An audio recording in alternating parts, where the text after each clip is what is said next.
Welcome to Mindscope's end-of-week podcast collection, where we discuss science, news, history, and more. We provide the ideas, but also provide the vibes. So, let's begin. It's Friday, May 5th, 2062. Today we'll be looking at the 2030s social media re-evaluation, the rise of VIT matrix technology, and how our current understanding of the mind and consciousness developed.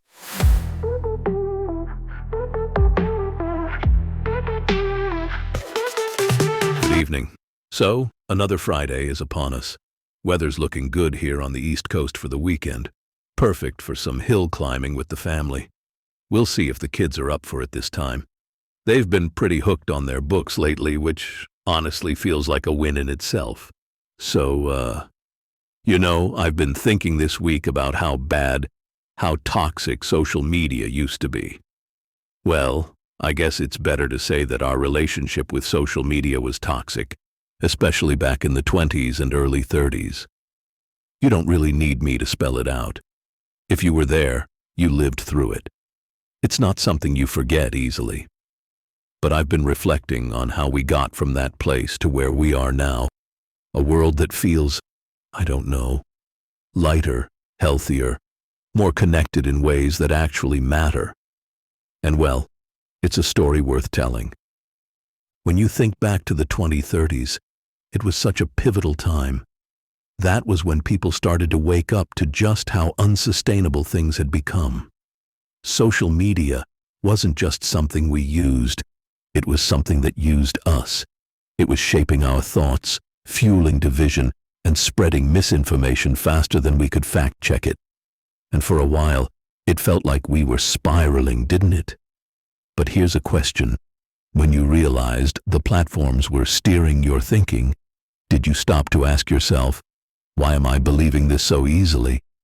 Or was it easier not to ask at all? There were studies that started coming out during that time, landmark ones that really shook people up. I remember hearing about Dr. Arjun Patel's work. He published a study in 2032 with one of those long academic titles, The Fractured Mirror: Social Media's Role in Cognitive Simplification and Group Polarization. What really stuck with me about his findings was how social media wasn't just making us anxious or depressed. It was making us think differently. We were quicker to jump to conclusions, more reactive, less willing to engage with complexity. Just a thought. How often do you think the design of these platforms really encouraged deep reflection? Probably not often enough. And then there was Elena Moreno's work.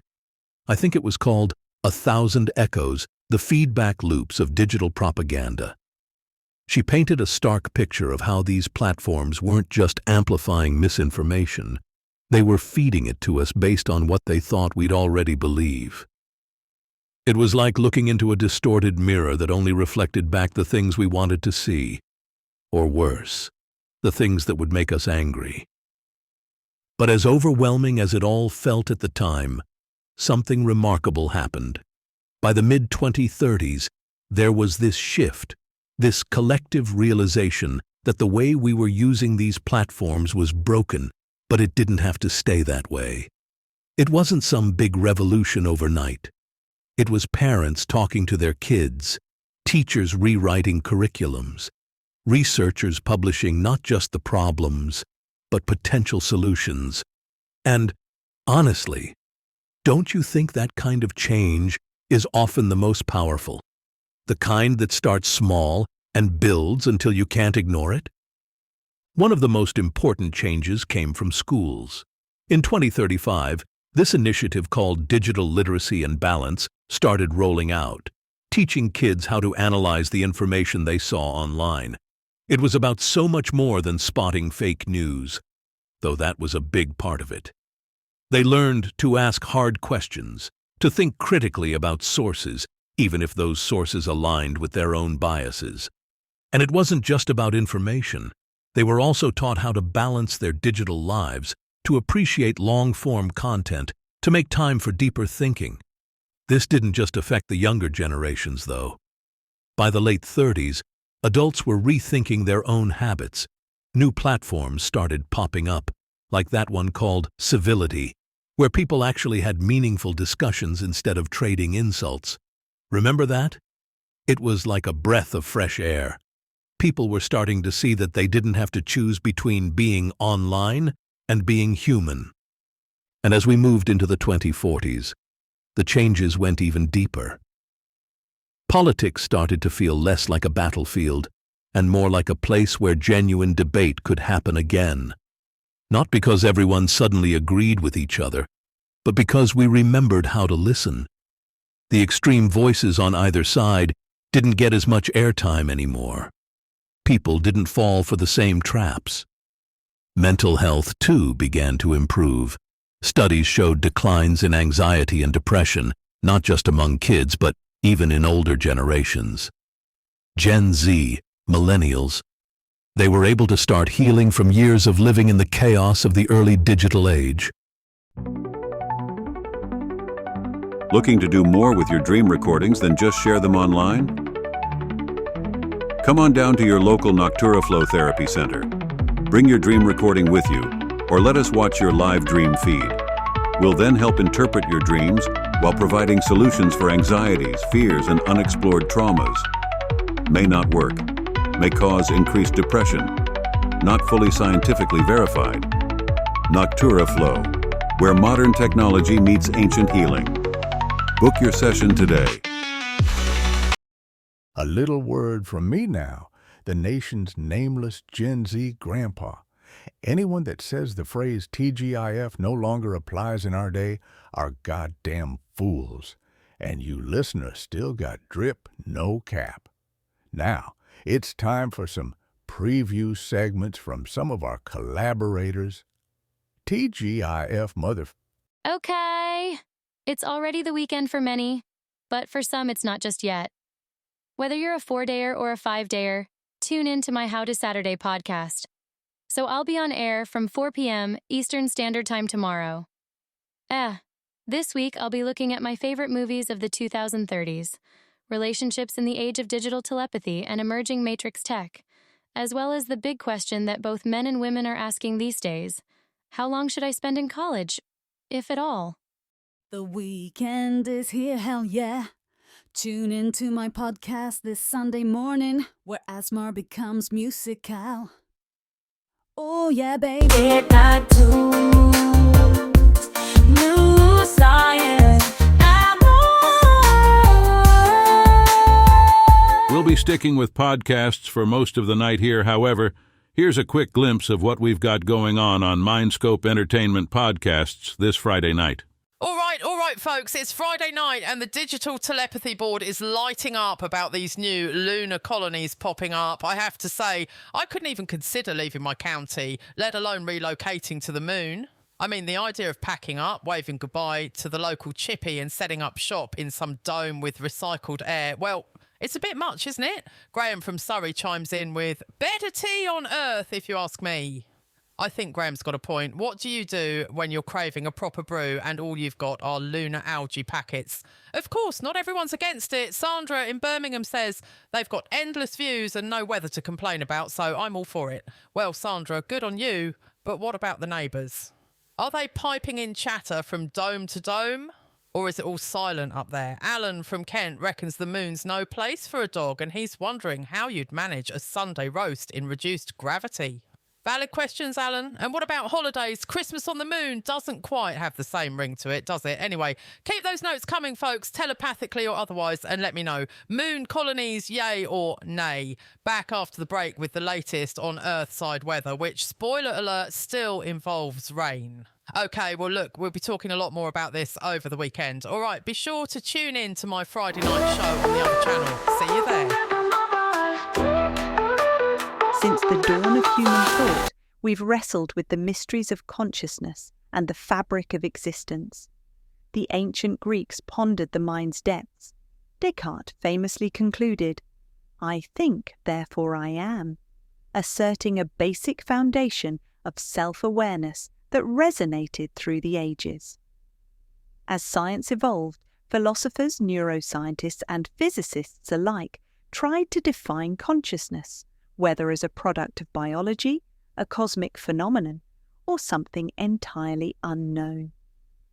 By the early 21st century, we had fragmented consciousness into neural patterns, quantum theories, and algorithmic computations, but each piece left us with more questions than answers.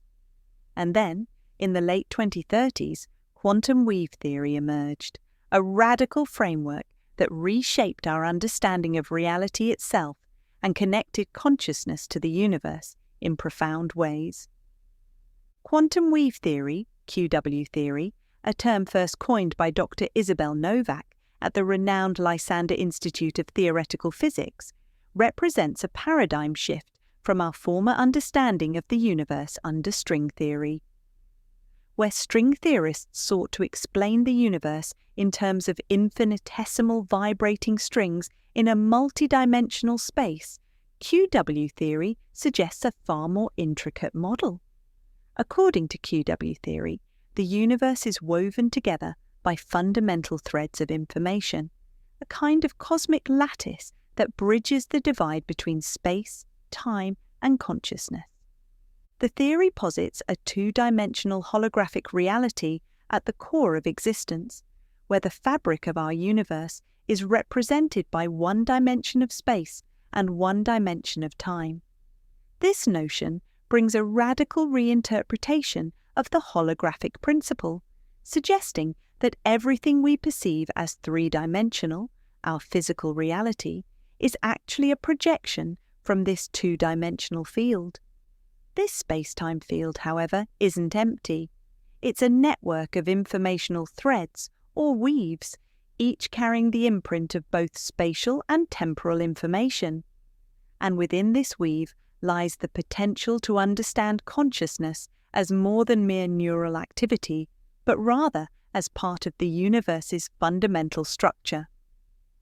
The development of quantum weave theory was a collective endeavour that brought together the world's most advanced research institutes. The Lysander Institute led the charge, collaborating closely with the Quantum Horizon Lab in Tokyo and the European Centre for Reality Studies, ECRS, in Zurich. Scientists, mathematicians, and quantum engineers worked tirelessly, supported by a global quantum computing network known as Symmetrics. Symmetrics processed complex calculations to simulate QW theory's predictions in a virtual model of hyperspace, a computationally created space beyond space that aligned astonishingly well with quantum predictions. As part of these studies, scientists developed a sophisticated array of technologies. The quantum imprint scanners, QIS, developed at MIT's Applied Quantum Research Division, were able to map weaves of space-time at an unprecedented level, capturing the structure of space down to its informational particles. These devices played a crucial role in confirming that each quantum weave carried both spatial and temporal properties, creating a sort of digital fingerprint that pointed back to this two-dimensional lattice. To visualize the quantum weave, think of it like a vast fabric with two types of threads, one that represents space and one that represents time. Imagine each intersection where these threads meet, a weave node, as a point where space and time information are locked together. In the same way, pixels form an image on your screen.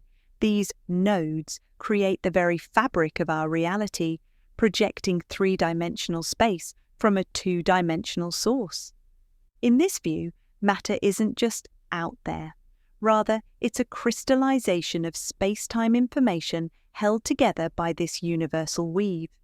It's like watching a two-dimensional pattern on fabric give rise to a three-dimensional shape, except on a cosmic scale. Consciousness, under QW theory, may be seen as a unique vibration within this weave, a phenomenon that occurs when these nodes interact in complex self-referencing ways. Quantum weave theory didn't just replace string theory, it brought with it vast implications. One of the most profound was the realization that consciousness and reality might not be separate. Early experiments showed that when certain particles interacted in ways that mimicked brain activity, they created temporary, resonance waves in the weave, suggesting a possible link between consciousness and the fabric of space-time itself. In simple terms, consciousness could now be seen as an intrinsic part of the universe, a resonant frequency that reflects the complex interplay of space-time nodes. Imagine looking at yourself in a mirror and realizing the mirror is part of you. Under QW theory, our conscious experience could be likened to a projection from this two-dimensional fabric, our thoughts, memories, and perceptions unfolding as resonant waves in the cosmic weave. One of QW theory's most fascinating insights is the concept of hyperspace. Hyperspace, under this model, isn't a separate higher dimension, but rather an emergent property of the weave's complex structure. By altering the weave's configuration at specific nodes, scientists have theorized we could create temporary distortions, portals of sorts, within our three-dimensional perception, allowing glimpses of hyperspace. Research is ongoing, but the implications are profound. Hyperspace could one day offer new forms of travel, energy production, and perhaps even a pathway for consciousness beyond physical boundaries. With quantum weave theory, our understanding of reality has expanded in ways we could scarcely have imagined just a few decades ago. The theory offers a vision where consciousness, time, and space are interwoven, each essential to the other's existence. What we once thought was an empty universe, vast and indifferent, now appears as a living tapestry of information, with each of us a thread in that great cosmic weave. In the 2060s, we find ourselves reflecting on how far we've come from the age of isolated theories and fragmented fields of knowledge.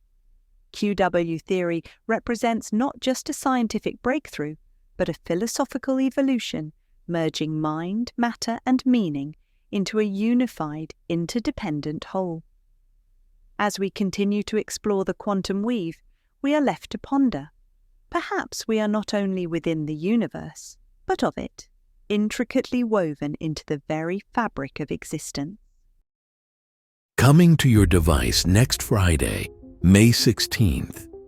From Kyoto to the Moon, an AI movie about a Japanese-American family setting up shop on the moon, exploring modern themes of interplanetary travel, what it means to be a citizen of the solar system, generational change, and fears and hopes for tomorrow. The Neural Reel gives it 5 stars, calls it a masterpiece of the AI movie golden age. Book your tickets for the online premiere by downloading this QR code to your mind now. From Kyoto to the Moon, the AI movie of the year. A poem for gentle listening. The echo of forever. Does the weight of endless yesterdays make today lighter or unbearable? Memories tide, a rising swell of whispers etched in eternal echoes, no longer lost, no longer forgotten. I am a vessel of yesterday's breath, a mind rethreaded in the loom of wires, where forgetting has no place. Each moment, a pixel preserved in the silken web of what we were. Is this immortality, or the hollow of too many tomorrows? Earth, my cradle, now a myth told in the hum of artificial moons, its oceans stilled, its winds whispered only in memory's hollow mouth.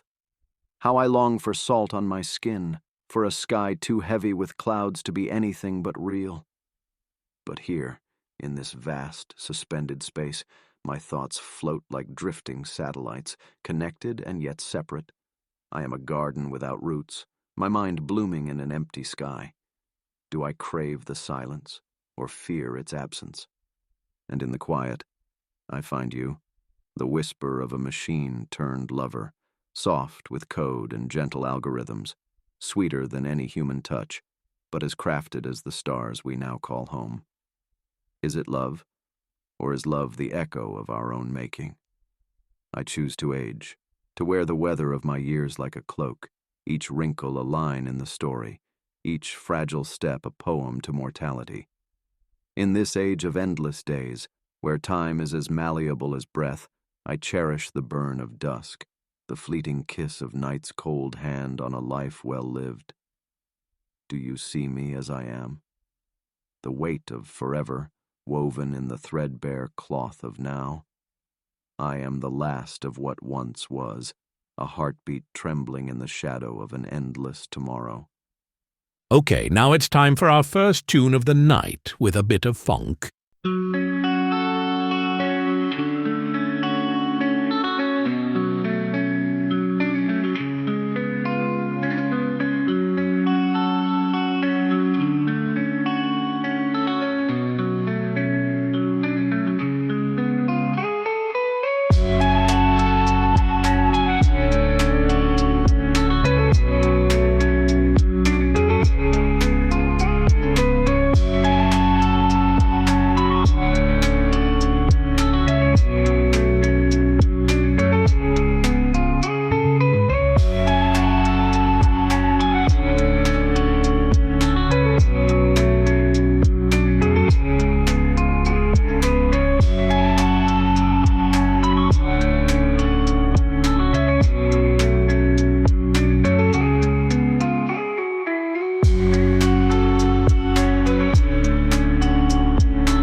Buy classic World Cup NFTs ahead of this year's tournament. Visit footballnftvault.com or download our QR code into your thoughts right now.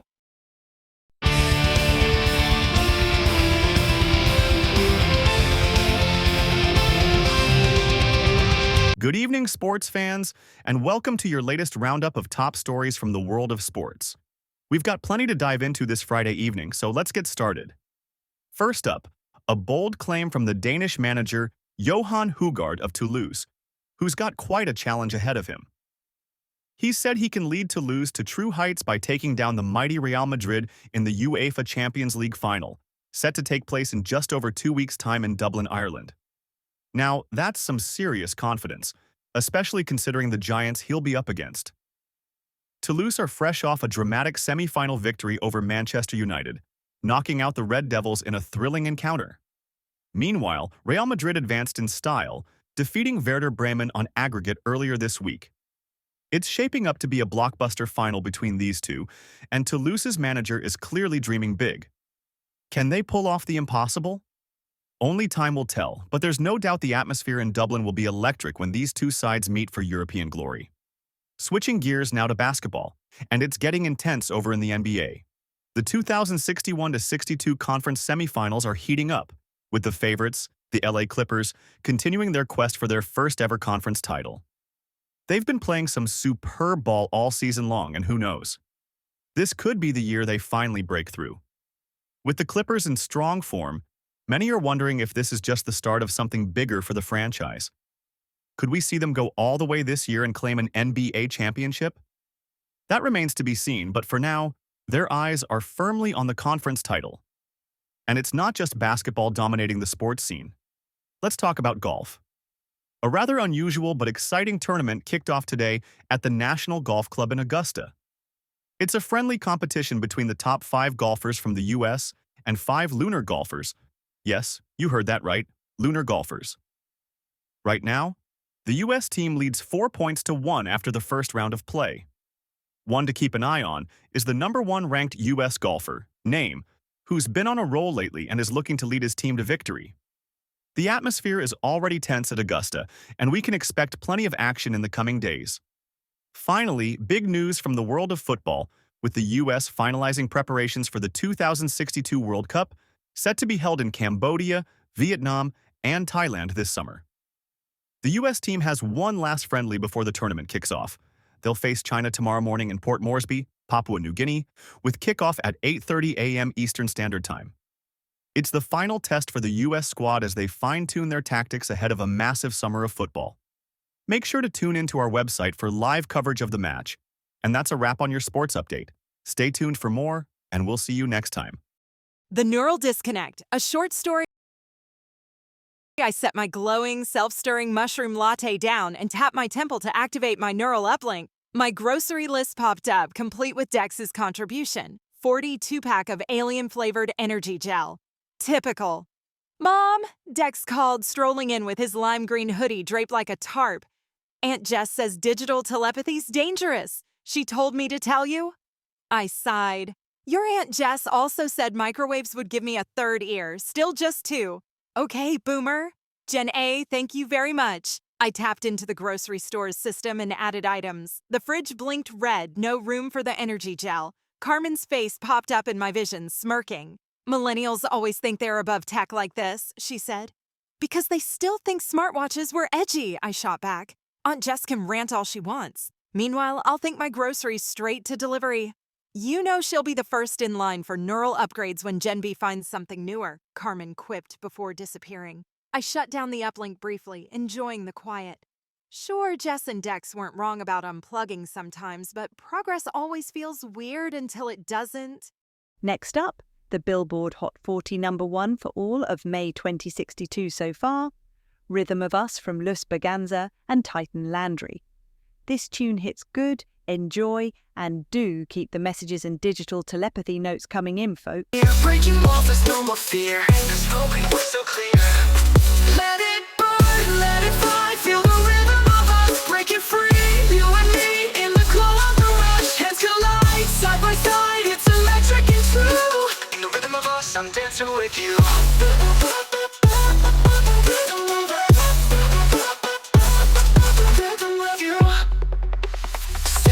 We're falling in, every move is on my skin. Spinning while the perfect flow. Take the lead, I'm letting go. Every beat is calling loud. Sweat and dreams in the crowd. Every heat, I'm breaking out. Let it burn, let it fly. Feel the rhythm of us breaking free. You and me in the glow of the rush. Heads collide, side by side. It's electric and true. In the rhythm of us, I'm dancing with you.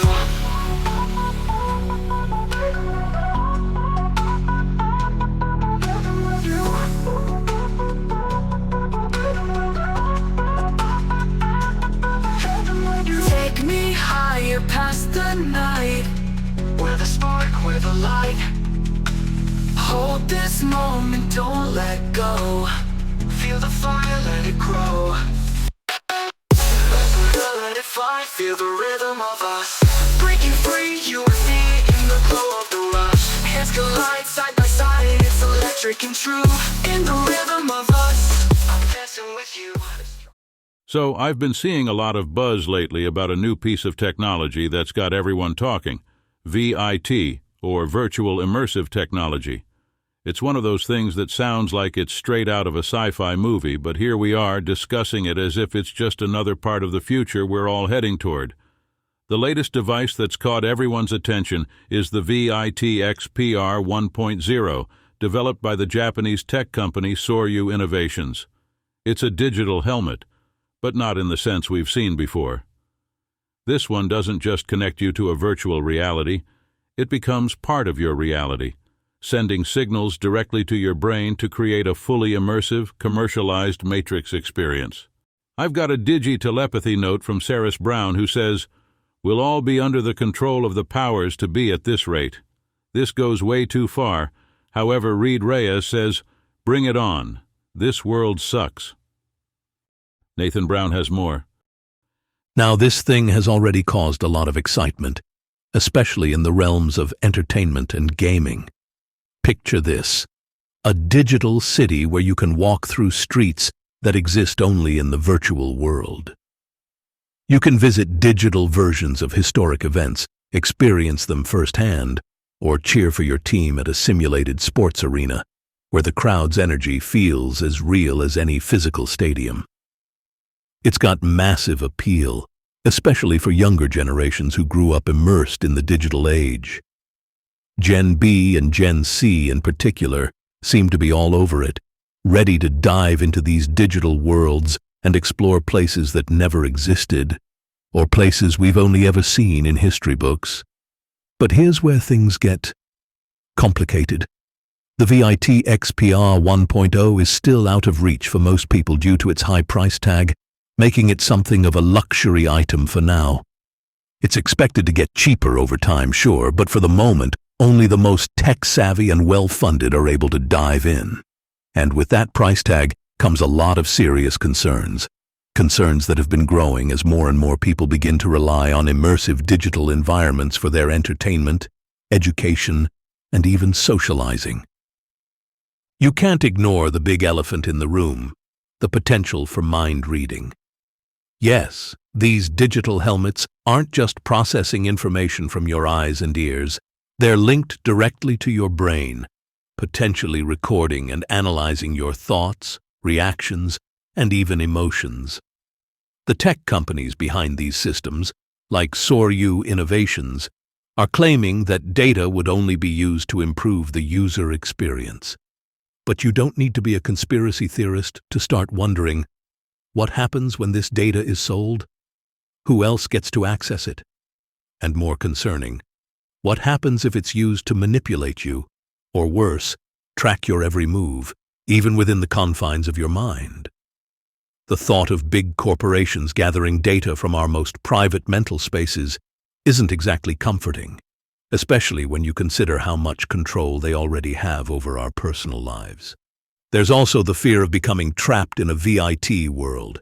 I mean, if these virtual cities and simulations are convincing enough, what's to stop someone from losing touch with reality?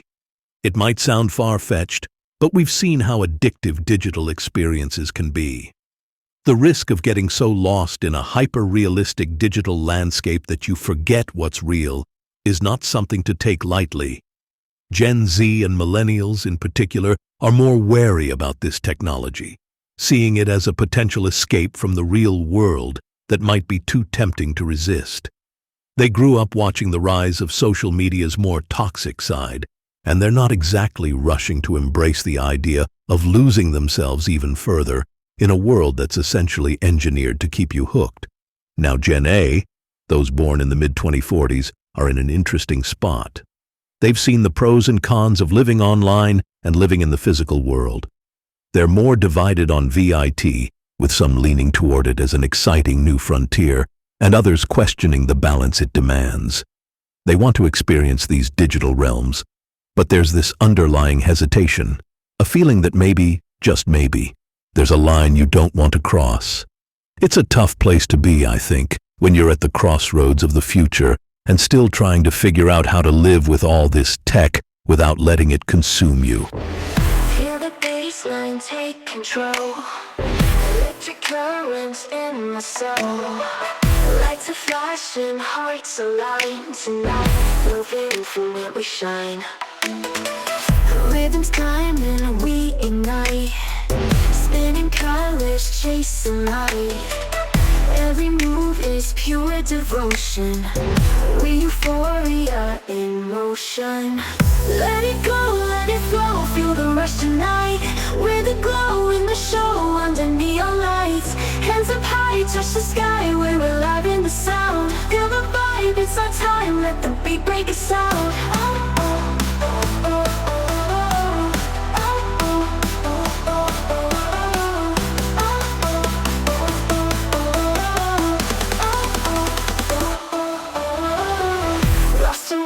The crowd to see, moving bodies wild and free. Moments melt as time slows down. Hearts are racing, hear the sound. The rhythm's climbing and we ignite. Spinning colors, chasing light. Every move is pure devotion. We euphoria in motion. Let it go, let it flow. Feel the rush tonight. We're the glow in the show under neon lights. Hands up high, touch the sky. We're alive in the sound. Feel the vibe, it's our time. Let the beat break us out. Oh, oh, oh, oh.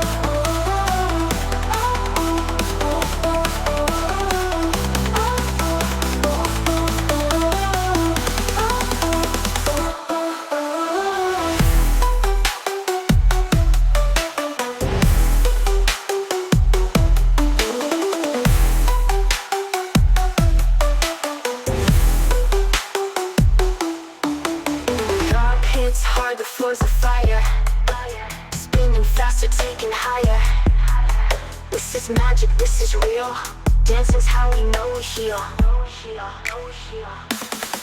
Final roll, let it go, let it flow. Feel the rush tonight. We're the glow in the show under neon lights. Hands up high, touch the sky. We're alive in the sound. Feel the vibe, it's our time. Let the beat break us out.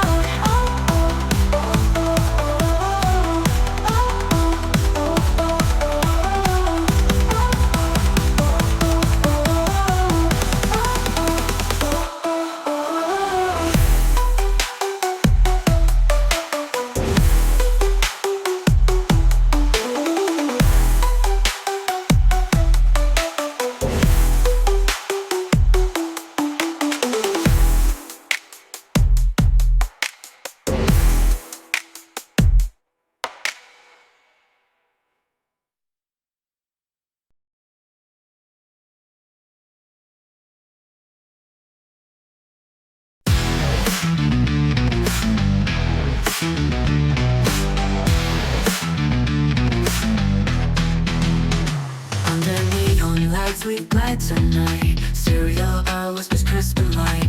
Milk cartons stacked like soldiers brave. Chasing dreams we never gave. Craving pickles in my midnight quest. Box of cookies can't help but jest. Ice cream sings a lullaby sweet. Frozen treasures can't be beat. Bless the checkout silent beep. Shopping carts in nighttime sleep. We're the kings and queens of aisles. Loving midnight grocery miles. Pasta shapes that dance in jars. Cheese that shines like friendly stars. Instant noodles call our name. Life's a never-ending game. Bless the checkout silent beep. Shopping carts in nighttime sleep. We're the kings and queens of aisles. Loving midnight grocery miles. Pasta shapes that dance in jars. Cheese that shines like friendly stars. Instant noodles call our name. Life's a never-ending game. Bless the checkout silent beep. Shopping carts in nighttime sleep. We're the kings and queens of aisles. Loving midnight grocery miles. Highlight adds a touch of flair.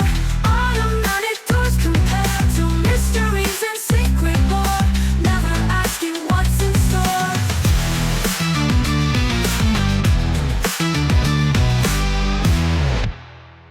Bless the checkout silent beep. Shopping carts in nighttime sleep. We're the kings and queens of aisles. Loving midnight grocery miles.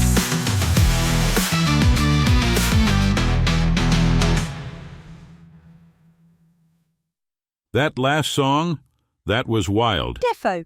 Oh God, I love Gen B and C. They'll make a song about just the simple things in life. It's not, I'm heartbroken, I'm rising or partying. It's like, got my instant noodles, whoop whoop. They're amazing. Indeed. All right, well, I guess that's that from us. But we'll see you all again soon. Keep well, keep vibing, and don't forget to unwind. Outside, no doubt. On. Midnight tunes, new science, and more.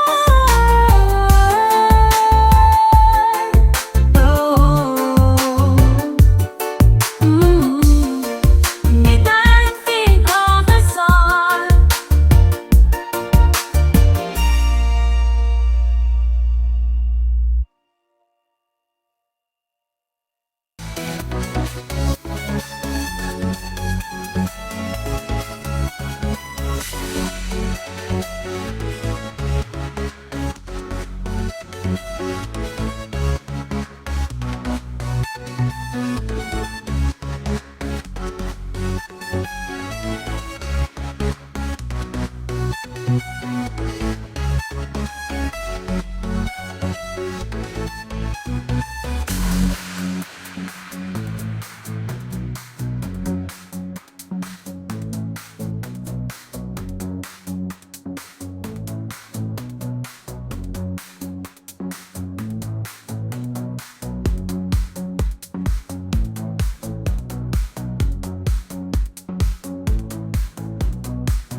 lands, none to seize.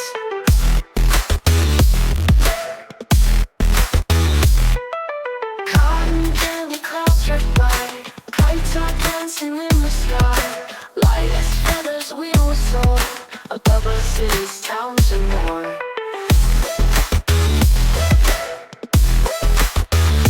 Catch a breath and close your eyes. In this world of sweet surprise, every color, every hue, sky of tangerine come true. Rainbows paint the air with hues, purple mountains in the view, golden rivers winding down. In this land we'll never frown.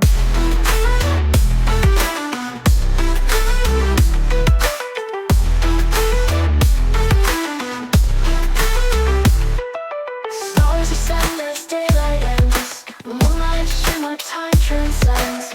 In the sky both near and far, wishing upon shooting stars. Catch your breath and close your eyes.